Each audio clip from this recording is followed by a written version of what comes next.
అందరికీ నమస్కారం. అండ్ ఇంత చక్కటి ఈవినింగ్ చినుకులు పడుతున్న అందరు ఇక్కడ వచ్చినందుకు, వెయిట్ చేసినందుకు ఎవరికి వెళ్ళకుండా చాలా చాలా థ్యాంక్స్. మీడియా ఫ్రెండ్స్కి, వచ్చిన ఫ్యాన్స్ అందరికీ, అభిమానులకి, గెస్టులకి. మధ్యలో నేను వస్తానని చెప్పాను. యాక్చువల్గా నేను వంశీ గారు మాట్లాడిన తర్వాత రావాలి. బట్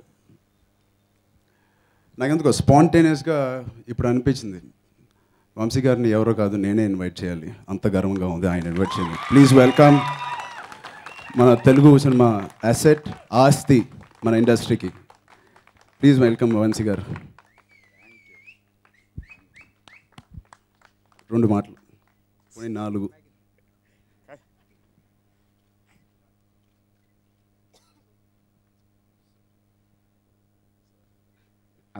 అందరికీ నమస్కారం. అరే వెరీ సారీ, నాకు కొంచెం కంగారుగా ఉంది. ఈ సినిమా జరగటానికి మామూలుగా మాట వరుస కానీ లేకపోతే ఏదో పొగడ్తకు కానీ మాట్లాడటం నాకు అలవాట్లేదు, ఇష్టం కూడా లేదు. ఫ్రాంక్గా అందరితోటి ఫస్ట్ టైం ఈ సినిమా గురించి మాట్లాడుతున్నప్పుడు చెప్పాల్సిన ఒక విషయం, ఇందాక మా ఫ్రెండ్ ప్రకాష్ చెప్పినట్టు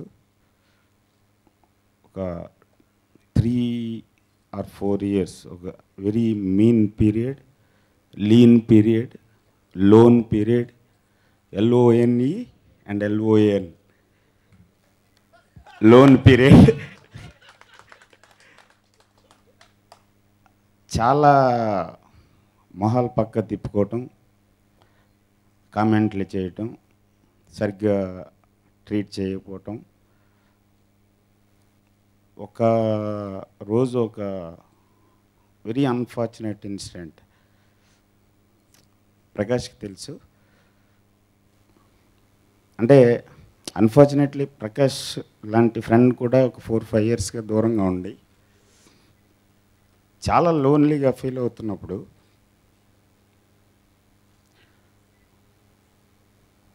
ఒక డ్రాస్టిక్ డెసిషన్ తీసుకోవాల్సిన నైట్, హోల్ నైట్ పడుకోలేదు. ఏంటి, అయిపోయామా, ఫెయిల్ అయ్యామా, పడిపోయామా,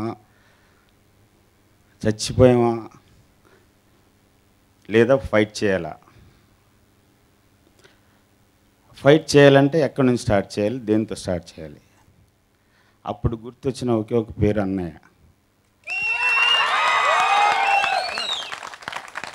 అన్నయ్యతో మీకు ఎవరికి తెలియదు, 20-25 సంవత్సరాలుగా చాలా దగ్గర రిలేషన్షిప్ మా ఇద్దరిదిని. నేను మామూలుగా మాట వరుసకి ఆయనతో ఒక యాడ్ చేస్తున్నప్పుడు చాలామందికి తెలియదు ఈ విషయం, నేను కూడా ఎప్పుడు చెప్పలేదు. Because I never wanted to share that moment, that so personal moment for me. Thums Up ad చేస్తున్నప్పుడు ఆయన ఒక ల్యాండ్ క్రూజర్లో వస్తూ ఉండేవారు, ₹1 కోటి వాల్యూ చేసే ల్యాండ్ క్రూజర్, దుబాయ్ నుంచి అక్కడి నుంచో తెచ్చుకున్నారు. దాంట్లో వస్తూ ఉంటే నాకు ల్యాండ్ క్రూజర్స్ అంటే బాగా సరదా, SUVs అంటే. దాన్ని చూసి అన్నయ్య భలే ఉందనే నాకు ఇచ్చే అన్నయ్య అన్నాను. కరెక్ట్గా 15 రోజుల తర్వాత ఎక్కడున్నా అని ఫోను, ఏదో ఎడిటింగ్లో ఉన్నానంటే అర్జెంటుగా రా అని చెప్పి ఇంటికి వెళ్ళగానే కీస్ ఇచ్చారు. ఏంటన్నయ్య ఇదే అంటే, అడిగావు కదా ఆ రోజు, నీకు ఇచ్చేస్తున్నాను తీసుకో అంటే, నేను గిఫ్ట్లు తీసుకున్నానే ఎవరి దగ్గర నుంచి అనే కదా, సరే నాకు వద్దు ఇది అన్న. అంటే అన్నయ్య అంటున్నావు కదా, అన్నయ్య ఇస్తున్నాడు అనుకో, మీ అన్నయ్య ఇస్తే తీసుకోవా అన్న. అంత దగ్గర రిలేషన్షిప్. మేమిద్దరం సినిమా చేయాలనుకున్నాం, అన్నయ్య చాలా సరదా పడ్డారు, నేను చాలా లైఫ్ టైం ప్రాజెక్ట్ అవుతుందని అనుకున్నాం. బట్ కొన్ని అనివార్య కారణాల వల్ల, నా అమాయకత్వం వల్ల, అజ్ఞానం వల్ల, పొగరు వల్ల, ఇంకా కొన్ని వేరే కారణాల వల్ల ప్రాజెక్టు కార్యరూపం అవ్వలేదు. అయ్యి ఉంటే ఇంటర్నేషనల్ ప్రాజెక్ట్ అయ్యి ఉన్నది. బట్ ఎవరి దురదృష్టం నాకు తెలియదు, నాదా ప్రేక్షకులదా నిజంగా తెలియదు. బట్ కానీ ఎప్పుడైనా సరే కనపడినప్పుడల్లా, నా ప్రతి సినిమా రిలీజ్ అప్పుడల్లా పిలవటం, ఏంటి సినిమా చూపించు అంటాం, 2 రోజు 3 రోజు నాతో పాటు సినిమా చూడటం. ఆయన వచ్చి ఫ్యామిలీతో సహా చాలా సినిమాలు చరణ్ కూడా వచ్చేవాడు. దాని గురించి ఒక క్లియర్ అనాలిసిస్, ఎప్పుడైనా కనబడితే ఏం సినిమా చేస్తున్నావు అని కథ అడిగి తెలుసుకోవటం, ఏదైనా అనిపిస్తే చెప్పడం, అవునా ఇలా అయితే బాగుంటుందా అలా అయితే బాగుంటుందని, అలాంటి కొన్ని క్రియేటివ్ డెసిషన్స్. వాళ్ళ ఇంట్లో ఏదైనా పార్టీ కానీ ఫంక్షన్ కానీ జరిగితే నాకు ప్రత్యేకంగా ఫోన్ చేసి పిలిపించటం, ఇవన్నీ కూడా పబ్లిక్ అసలు తెలియదు. మేము ఎప్పుడు ఆయనకి చెప్పాల్సిన అవసరం లేదు, నేను చెప్పాలనిపించలేదు నాకు. అలాంటి అన్నయ్య దగ్గరికి వెళ్తే కరెక్టు చరణ్ తోటి ఒక సినిమా అని, చరణ్ దగ్గర పనిచేసే మేనేజర్ నాకు చాలా సన్నిహితుడు ప్రవీణ్ అని, వాడికి ఫోన్ చేశాను.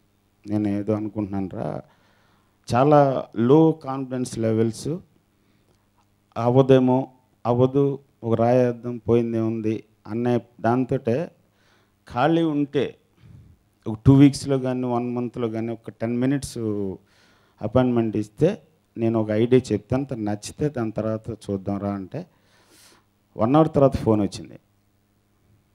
ఎక్కడున్నాడు సార్ అన్న, బయట ఉన్నాను అంటే అర్జెంటుగా అన్నపూర్ణ స్టూడియోస్ రండి చరణ్ కలవాలంటున్నాడు. అంత ఫాస్ట్ రెస్పాన్స్. నేను ఒక 1 month తర్వాత అనుకుంటున్నది 10 minutesలో వచ్చేసింది ఏంటని వెళ్తే, ఏంటి సార్ అన్నాడు. ఆ ఫస్ట్ మీటింగ్లోనే అన్నపూర్ణ స్టూడియోస్ మేకప్ రూమ్లో మేకప్ వేసుకోవడానికి కొంచెం హై చైర్ ఉంటుంది, గెస్ట్లు ఎవరిని కూర్చోడానికి మామూలు చైర్ ఉంటుంది. ఆ చైర్లో కూర్చున్నాడు. నేను వెళ్ళగానే, బహుశా నీకు గుర్తుందో లేదో, టప్మంట దిగి నా ఎదురుగుండా ఉన్న చైర్ నాకు ఇచ్చి తను కూర్చున్నాడు. ఇవాళకి అదే సంస్కారం, అదే ఆ మూమెంట్లో నాకు అర్థమైంది ఏంటంటే నేను ఇంకా చచ్చిపోలేదు అని. దాని తర్వాత ఏంటి సార్ అంటే ఇలా ఎలాగానంటే ఇమ్మీడియట్గా ఆ ప్రవీణ్ అనే మేనేజర్ని పిలిచి, రేపు ఎప్పుడైనా ఖాళీ ఉందంటే షూటింగ్ ఉంది సార్ అని. పర్లేదు ఎప్పుడైనా ఒక 1/2 hour పెట్టి వంశీ గారు ఏదో చెప్తా అన్నారని. ఆ నెక్స్ట్ డే కూర్చుంటే 20 minutes ఒక ఐడియా చెప్పాను, ఇమ్మీడియట్గా చేద్దాం సార్ అన్నాడు. అని ఒకసారి నాన్నగారితో కలుద్దామని చెప్పాను అన్నారు. సరే నాన్నగారు అప్పుడు పాలిటిక్స్ ఢిల్లీ అంతా బిజీగా ఉన్నారు, ఇంకొక 1 month 2 months అవుతుందేమో అనుకుంటే ఆ నెక్స్ట్ డే వచ్చింది. అన్నయ్య ఎంత గొప్ప మాట అన్నారంటే, నేను చాలాసార్లు చదువుకున్నాను 1000 ఏనుగుల బలం వస్తుంది అని అంటే ఏంటి 1000 ఏనుగుల బలం రావడం అంటే ఏంటని అనుకున్నాను. మర్నాడు ఎర్లీ మార్నింగ్ వాళ్ళ ఇంట్లో కూర్చుంటే అన్నయ్య వచ్చి రాగానే, నువ్వు ఏం చెప్పావో తెలీదు, వాడు ఏం విన్నాడో తెలీదు, నేను ఎప్పటి నుంచో నీతో సినిమా చేద్దాం అనుకుంటున్నాను, ఈ సినిమా మనం చేస్తున్నాం, ఇప్పుడు చెప్పు కదా అన్నాడు. అప్పుడు అనిపించింది 1000 ఏనుగుల బలం అంటే ఏంటని. నువ్వేం చేస్తావో నాకు తెలుసు, నువ్వు చెప్పు కదా అన్న తర్వాత మళ్ళీ 20 minutes నరేషన్ తర్వాత మనం చేసేస్తున్నాం ఓకే అని చెప్పి స్టార్ట్ చేశారు ఇమ్మీడియట్గా. అక్కడి నుంచి ఎవ్రీడే అన్నయ్యతో మాట్లాడుతున్నట్టు, అన్నయ్యతో తిరుగుతున్నట్టు, అన్నయ్యతో ఇంటరాక్ట్ అవుతున్నట్టే ఉంటుంది. అతనికి నాకు మధ్య ఒక 20 years డిఫరెన్స్ ఉంటుంది. బట్ అంత మెచ్యూరిటీ, అంత బ్యాలెన్సు, అంత సంస్కారం. ఫస్ట్ ఆఫ్ ఆల్ ఇవాళ ప్రపంచంలో చాలా అరుదుగా కనిపించే ఒక లక్షణం సంస్కారం. అది టన్నుల కొద్దీ ఉంది. ఏ రోజు ఏ క్షణం ఎంత బిజీగా ఉన్నా, ఎంత భయంకరంగా మేము తాళ్ళు కట్టి రోపులేసి అటు కొట్టి ఇటు కొట్టి ఏం చేస్తున్నా సరే ఆ ఒక్క డైవర్షన్ మాత్రం మారు. దీనికి ఒక ఎగ్జాంపుల్ చెప్పి, కమల్ని ముఖర్జీ ఫస్ట్ టైం మా షూటింగ్లో జాయిన్ అవుతుంది. ఆ అమ్మాయికి మా యూనిట్లో ఎవరితో పరిచయం లేదు, మాకు ఆ అమ్మాయితో ఎవరితో, నేను ఒక్కడనే కలిశాను. నాగర్కోయిల్లో షూటింగ్ చేస్తున్నాం. మధ్యాహ్నం లంచ్ బ్రేక్ తర్వాత కమల్నికి షూటింగ్ ఉంది. ఆ రోజు ఫస్ట్ టైం వస్తుంది. నేను శ్రీకాంత్ చరణ్ మొత్తం అందరం కూర్చొని ఒక కొబ్బరి చెట్ల కింద భోజనం చేస్తున్నాం.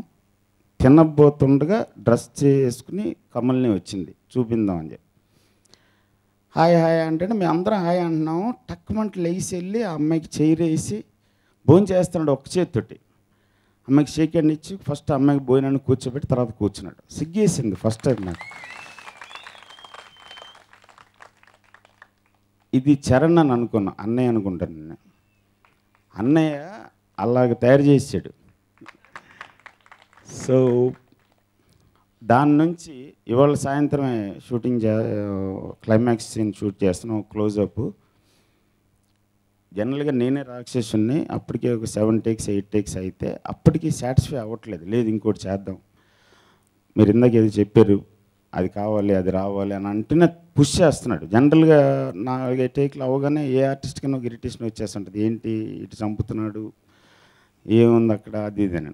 కానీ అంత డెడికేటెడ్గాను, అంత ఇష్టపడి, అంత కష్టపడి చేస్తున్నాడు ఈ సినిమా. సో ఇలాంటి ఒక అవకాశం ఎవరి దగ్గరికి నేను అవకాశం ఇస్తాను తప్ప నాకు ఎవరైనా అవకాశం ఇవ్వగలడని ఇంతవరకు అనుకోలేదు. ఫస్ట్ టైం లైఫ్లో ఫస్ట్ టైం ఒకడు నాకు అవకాశం ఇచ్చాడని నేను గర్వంగా చెప్పుకుంటాను. దట్ ఈజ్ రామ్ చరణ్, మా అన్నయ్య కొడుకు. నేను నాకు సరైన వయసులో పెళ్ళి అంటే ఇంత కొడుకు ఉండేవాడు. బట్ నా కొడుకు ఇప్పుడు 9 years old. చరణ్ చూస్తుంటే ఎప్పుడు మా బేబోయ్ గుర్తొస్తాడు, నా కొడుకు గుర్తొస్తాడు. తనని ఎలా డీల్ చేస్తుంటానో అలాగే డీల్ చేస్తాను.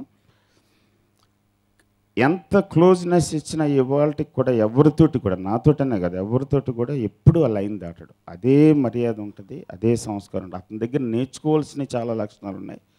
నేను కూడా నేర్చుకున్నాను 2-3. నా అయోమయంగా తిరుగుతూ ఉన్నప్పుడు ఒక్కొక్కసారి చరణ్ గుర్తు తెచ్చుకుని లేదు ఫోకస్ చేయాలి.